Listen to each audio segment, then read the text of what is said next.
میرا نام عطاء الرحمن اور آپ دیکھ رہے ہیں عطاء بخاری یوٹیوب چینل۔ قرآن کریم کی مسلسل ایکسپوزیشن کے سلسلہ میں آج ہم سورہ الاعراف کی آیت نمبر 117 سے شروع کریں گے۔ سابقہ لیکچر میں موسیٰ علیہ السلام اور فرعون ان کا آپس میں مکالمہ فرعون کے دربار میں، وہاں پر موسیٰ علیہ السلام کا فرعون کو دعوت دینا کہ میں اللہ کی طرف سے رسول بنا کر بھیجا گیا ہوں اور مجھے اللہ نے نشانی دی ہے۔ فرعون نے ان سے پوچھا کہ اللہ نے کیا نشانی دی ہے، تو وہاں پر موسیٰ علیہ السلام نے 2 نشانیاں دکھائیں۔ کیا؟ ایک تو انہوں نے اپنی لاٹھی جو ہے زمین پر پھینکی تو وہ اژدہا بن گیا، اور دوسرا کیا؟ دوسرا یہ کیا کہ اپنا ہاتھ باہر نکالا تو وہ چمکدار روشن ہاتھ تھا۔ یہ 2 نشانیاں دکھائیں۔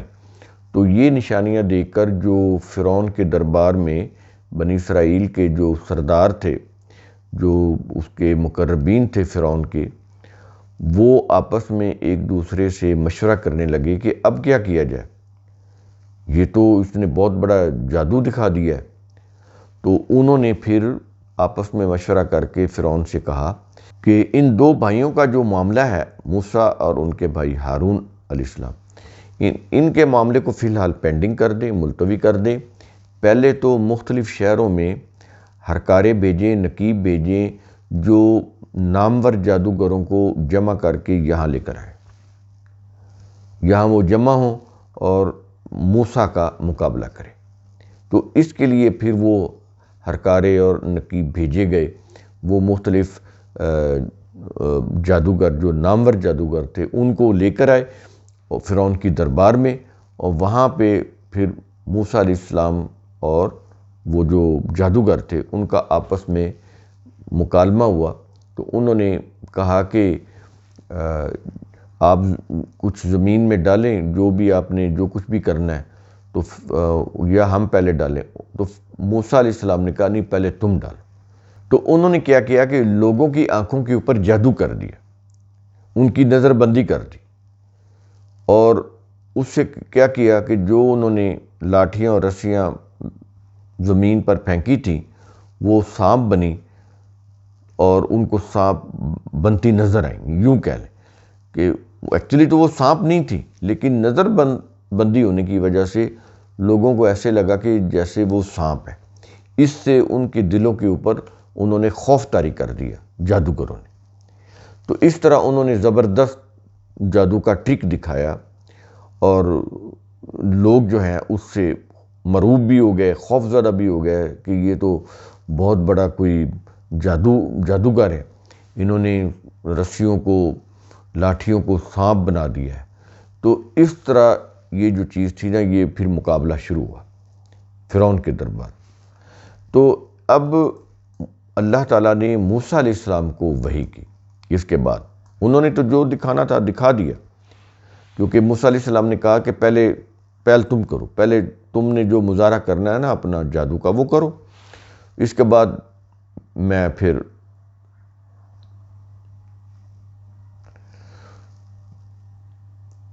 تو موسیٰ علیہ السلام نے ان کو کہا تھا کہ پہلے تم جو بھی مظاہرہ کرنا ہے اپنے جادو کا کرو، اس کے بعد پھر میری باری۔ تو انہوں نے تو جو دکھانا تھا دکھا دیا۔ اس کے بعد پھر آیت نمبر 117 کے اوپر ہم آتے ہیں۔ وَأَوْحَيْنَا إِلَىٰ مُوسَىٰ أَنْ أَلْقِ عَصَاكَ، اور ہم نے موسیٰ پر وحی کی کہ اب تو بھی اپنی لاٹھی زمین پر پھینک دے۔ اس کے بعد فَإِذَا هِيَ تَلْقَفُ مَا يَأْفِكُونَ، پھر جب موسیٰ نے اپنی لاٹھی زمین پر پھینکی تو وہ اژدہا بن کر یکایک سانپوں کو نگلنے لگا، جو انہوں نے لوگوں کو فریب نظر میں مبتلا کر کے گھڑے تھے۔ وہ جو سانپ وہ جادوگروں نے لوگوں کی نظر بندی کر کے وہ سانپ گھڑے تھے، قرآن کیونکہ یہاں پر یافکون ہے، یافکون گھڑے، جھوٹ سے یعنی فریب سے۔ یہ جو سحر ہوتا ہے نا، جس کو ہم اردو میں جادو بولتے ہیں، انگلش میں میجک بولتے ہیں، عربی میں سحر کو کہتے ہیں جھوٹ فریب۔ سحر کے معنی یہی ہیں، جادو بھی جھوٹ اور فریب ہوتا ہے، اس کی کوئی حقیقت نہیں ہوتی۔ کوئی جادوگر پیتل دے دیں، وہ سونا نہیں بنا سکتا اس کا جادو کر کے۔ تو جادو کی کوئی حقیقت نہیں ہوتی، ٹرک ہوتا ہے وہ۔ تو اس لیے قرآن کریم نے بالکل ایگزیکٹ اس کے لیے وہی لفظ استعمال کیے جو کرنے چاہیے۔ ما یافکون، جو انہوں نے گھڑے، لوگوں کی نظر بندی کر کے، ان کے اوپر خوف طاری کر کے، ان کو رسیوں کو، لاٹھیوں کو سانپ بنا کر دکھایا، اس لیے قرآن یہاں پر یافکون کا لفظ استعمال کر رہا ہے۔ تو یہ جو انہوں نے لوگوں کی نظر بندی کر کے، لوگوں کے اندر خوف پیدا کر کے، ان کو جو اپنی رسیوں اور اپنی لاٹھیوں سے سانپ بنا کر دکھایا تھا، تو موسیٰ علیہ السلام نے جب اپنی لاٹھی پھینکی تو اس نے جو کام کیا وہ یہ کہ وہ ان سارے سانپوں کو اژدہا بن کے وہ نگل گیا۔ یہ تھی ان کی فوقیت ان کے اوپر، موسیٰ علیہ السلام۔ ظاہر ہے کہ موسیٰ علیہ السلام نے ان کو کاؤنٹر کرنا تھا نا، ان کا جو اثر تھا، جو رعب تھا، دبدبہ تھا، جو خوف تھا لوگوں کے اندر، اسی طرح ہی دور ہو سکتا تھا، اور تو کوئی طریقہ ہی نہیں تھا۔ یعنی جس کرتب سے وہ لوگوں کو خوف میں مبتلا کر کے، لوگوں کو ڈرا کے، لوگوں کی نظر بندی کر کے وہ جو سانپ دکھا رہے تھے، اب اس کا اثر زائل کرنا تھا نا، لوگوں کے اندر وہ خوف دور کرنا تھا، جو لوگوں کے اندر خوف پیدا ہو چکا تھا، اس کو دور کرنے کا یہی ایک طریقہ تھا۔ پھر اس دور میں، اس دور کے حساب سے میں بات کر رہا ہوں، جو سپرسٹیشن کا دور تھا، سادہ دور تھا، تو لوگوں کی نظروں میں اس طرح ہی اس کے اثر کو زائل کیا جا سکتا تھا کہ موسیٰ علیہ السلام کا جو انہوں نے عصا یا ان کی جو لاٹھی تھی، جب انہوں نے پھینکی تو وہ اژدہا بن گئی، اور اس اژدہا نے ان کو، جتنے بھی وہ گھڑے ہوئے سانپ تھے، ان کو نگل لیا۔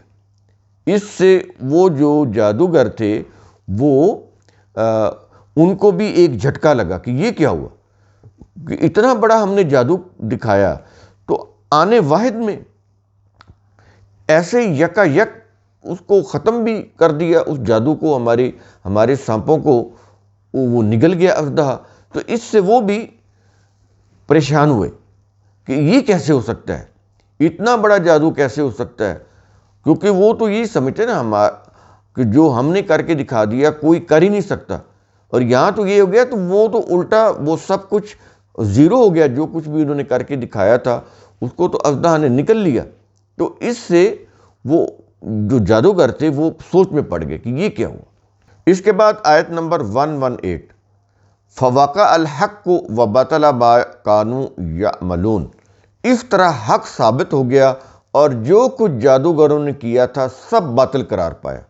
دیکھیں قرآن کریم صاحب بتا رہے کہ حق اس طرح غالب آیا، ظاہر یہی طریقہ ہو سکتا تھا، اور تو کوئی طریقہ ہی نہیں ہو سکتا تھا، کہ جو بھی ان کا بڑے سے بڑے جو جادوگر تھے وہ اتنے اکٹھے کر کے لائے گئے فرعون کے دربار میں، اور ایک اژدہا ان کے سانپوں کو نگل کے آنے واحد میں یکا یک سب کوئی نگل گیا۔ لہذا موسیٰ علیہ السلام کی نشانی سچ ثابت ہوئی، اور جادوگروں کا گھڑا ہوا جھوٹ فریب نابود ہو گیا، نیست و نابود ہو گیا۔ اس کے بعد آیت نمبر 119، فَغُلِبُوا هُنَالِكَ وَانقَلَبُوا صَاغِرِينَ، چنانچہ وہ جادوگر وہیں موقع پر شکست کھا گئے اور پست ہو کر رہ گئے۔ اس کے بعد آیت نمبر 120، وَأُلْقِيَ السَّحَرَةُ سَاجِدِينَ، ان جادوگروں نے حق کے سامنے سر تسلیم خم کر دیا۔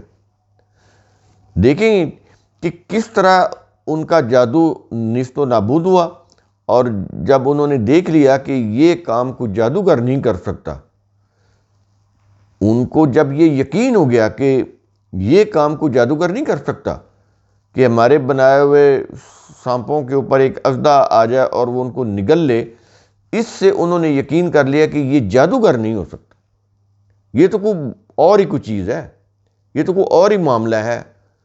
اور اس کے بعد وہ سمجھ گئے کہ یہ اللہ کا نبی ہے، اس کا رسول ہے، اس کے ہاتھ کے اوپر نشانی ظاہر ہوئی ہے۔ تو اس لیے اب قرآن یہ بتا رہا ہے کہ ان جادوگروں نے حق کے سامنے سر تسلیم خم کر دیا، وہ اپنا سر تسلیم خم کرنے والے ہو گئے، اپنے جادو کو انہوں نے باطل مان لیا، موسیٰ علیہ السلام کی نشانی کو حق مان لیا۔ اس کے بعد قالوا آمنا برب العالمین، اور وہ پکار اٹھے جادوگر کہ ہم جہانوں کے رب پر ایمان لے آئے۔ دیکھا کیسے ایمان لے کر آئے وہ۔ اس کے بعد آیت نمبر 122، ربی موسیٰ و ہارون، جو موسیٰ اور ہارون کا بھی رب ہے، ہم اس کے اوپر ایمان لے آئے۔ یعنی پوری وضاحت سے آگئی نا بات، کہ پہلے تو کہا کہ ہم جہانوں کے رب پر ایمان لے آئے، اس کے بعد پھر انہوں نے مزید کہا کون سا رب؟ جو موسیٰ اور ہارون کا بھی رب ہے، ہم اس کے اوپر ایمان لے آئے۔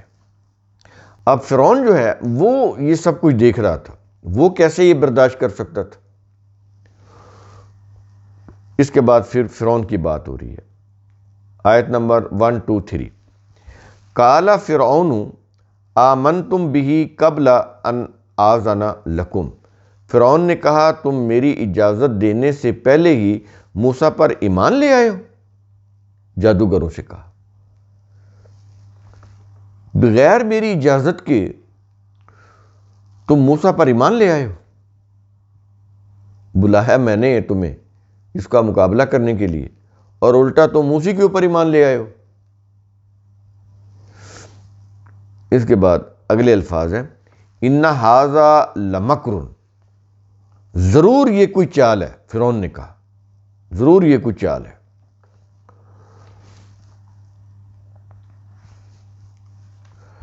اگلے الفاظ ہیں، مکرتموہ فی المدینۃ لتخرجوا منہا اہلہا، تم نے اس شہر یعنی دارالسلطنت میں سازش کی ہے۔ وہ جو جادوگر تھے نا، جو ایمان لے آئے تھے، ان کو کہہ رہا تھا کہ تم نے اس شہر میں یعنی میرا جو دارالسلطنت ہے کیپٹل، تم نے اس میں سازش کی ہے تاکہ اس کے باشندوں کو یہاں سے نکال دو۔ یہ جتنے بھی میرے محکوم ہیں ان کو یہاں سے نکال دو، یا جو میرے تابع ہیں، سردار ہیں، ظاہر ہے وہ فرعون کے تابع تھے نا، تو ان کو نکال دو۔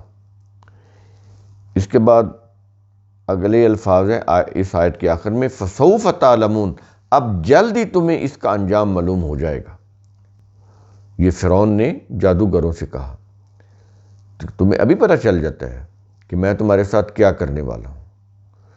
ایک تو تم مقابلہ ہار گئے ہو، اوپر سے تم نے موسیٰ کی نشانی کو برحق مان کے ایمان بھی لے آئے ہو اللہ کے اوپر، موسیٰ کے اوپر، ہارون کے اوپر۔ اس کے بعد آیت نمبر 124، لَأُقَطِّعَنَّ أَيْدِيَكُمْ وَأَرْجُلَكُمْ مِنْ خِلَافٍ، فرعون نے کہا پہلے تو میں تمہارے ہاتھ اور پاؤں مخالف سمتوں سے کاٹوں گا، یعنی ایک طرف کا ہاتھ اور ایک طرف کا پاؤں ایسے، پھر ایک طرف کا پاؤں اور دوسری طرف کا ہاتھ ایسے، مخالف سمتوں سے کاٹوں گا۔ ایک تو یہ کروں گا میں تمہارے ساتھ، یہ پہلا مرحلہ ہوگا میری سزا کا۔ دوسرے مرحلے میں کیا کروں گا آگے، ثم لأصلبنکم اجمعین، پھر تم سب کو اکٹھے سولی پر لٹکاؤں گا۔ پہلے مخالف سمتوں سے تمہارے ہاتھ پاؤں کاٹوں گا، پھر میں تم سب کو سولی پر لٹکاؤں گا۔ ظاہر ہے یہ دونوں بڑی بھیانک سزائیں تھیں۔ اس کے بعد آیت نمبر 125، اب وہ جو جادوگر تھے جو ایمان لے آئے تھے، اب ان کی بات ہو رہی ہے، قالوا انا الی ربنا منقلبون، ایمان لانے والوں نے جواب دیا ہم مر کر بھی تو اپنے رب ہی کے پاس جائیں گے۔ کیا ہوا جو تو نے فرعون سے کہہ رہے تھے، وہ کہ فرعون کیا ہوا جو تو نے ہمیں سولی پر لٹکا دیا، ہم مر جائیں گے؟ تو کہتا مر کر بھی تو ہم اپنے رب کے پاس ہی جائیں گے، تم ہمیں اپنے رب کے پاس جانے سے تو نہیں روک سکتے۔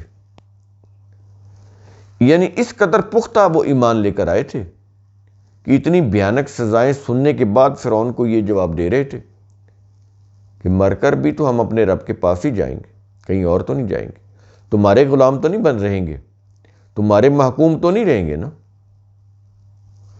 یہ چیز کہہ رہے تھے وہ۔ اس کے بعد آیت نمبر 126 آگے پھر انہی کا بیان ہو رہا ہے، یہ جو جادوگر ایمان لے کر آئے تھے انہی کا۔ وَمَا تَنْقِمُ مِنَّا إِلَّا أَنْ آمَنَّا بِآيَاتِ رَبِّنَا لَمَّا جَاءَتْنَا۔ انہوں نے فرعون سے کہا تو ہم سے صرف اس بات کا انتقام لے رہا ہے کہ جب ہمارے پاس ہمارے رب کی نشانیاں آ گئیں تو ہم ان پر ایمان لے آئے ہیں، تو ہم سے صرف اس بات کا انتقام لے رہا ہے کہ ہم اپنے رب کی نشانیاں دیکھ کر ایمان لے آئے اور تو ہمیں یہ سزائیں دینا چاہتا ہے، لہذا ہم کبھی بھی ایمان سے اب پیچھے نہیں ہٹیں گے، اپنے ایمان سے پھریں گے نہیں۔ ہمارے ہاتھ پاؤں مخالف سمتوں میں کاٹنے کاٹ دو، ہمیں سولی پر لٹکانا ہے لٹکا دو، لیکن ہم ایمان سے نہیں پھریں گے۔ موسیٰ نے جو نشانی دکھائی ہے وہ حق ہے، اس لیے ہم ان کے اوپر بھی ایمان لاتے ہیں اور ان کے رب کے اوپر بھی ایمان لاتے ہیں، اور کبھی اس ایمان سے پھریں گے نہیں اب۔ اس کے بعد انہوں نے پھر اللہ سے دعا مانگی، جو جادوگر تھے ایمان لے آئے، دعا مانگی کیا؟ ربنا افرغ علینا صبرا وتوفنا مسلمین۔ پھر انہوں نے اللہ سے دعا کی، اے ہمارے رب ہمیں ثابت قدم رکھنا۔ یہ افرغ علینا صبرا، ویسے تو اس کے لفظی معنی تو ہے کہ ہم پر صبر ڈال دے۔ صبر بیسیکلی ثابت قدمی ہوتی ہے، اسٹیڈ فاسٹ۔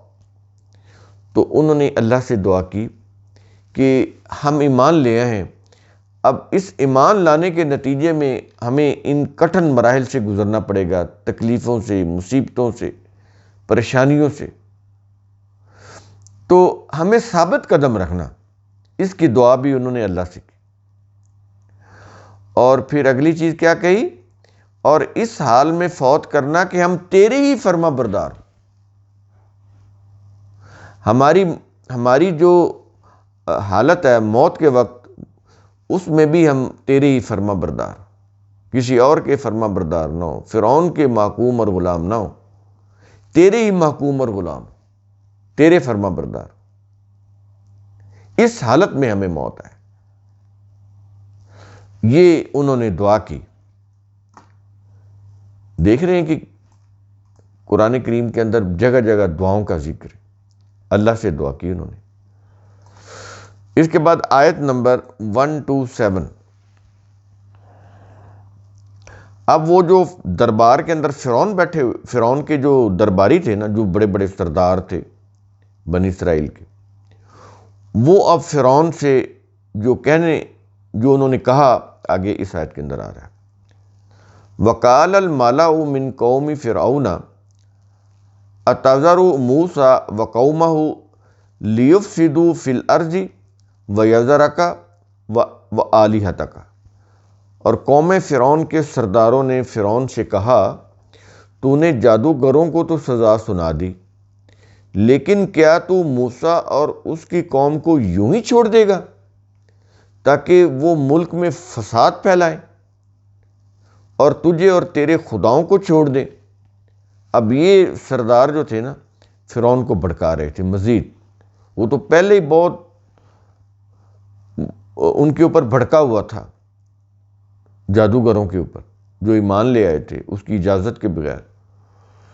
تو اب فرعون کے جو درباری تھے، سردار تھے، وہ فرعون سے یہ کہہ رہے تھے کہ تو ان کو ویسے ہی چھوڑ دے گا، اگر یہ کرے گا تو یہ تو ملک میں فساد پھیلائیں گے، تجھے اور تیرے خداؤں کو بھی چھوڑ دیں گے۔ اس کے بعد اگلے الفاظ ہیں. ان کے جواب میں فرعون نے کیا کہا؟ الفاظ ہے قال سنقتل ابناءہم ونستحیی نساءہم. فرعون نے کہا جلد ہی ہم ان کے بیٹوں کو قتل کریں گے اور ان کی عورتوں کو زندہ رکھیں گے. بیٹوں کو قتل کریں گے، عورتوں کو زندہ رکھیں گے.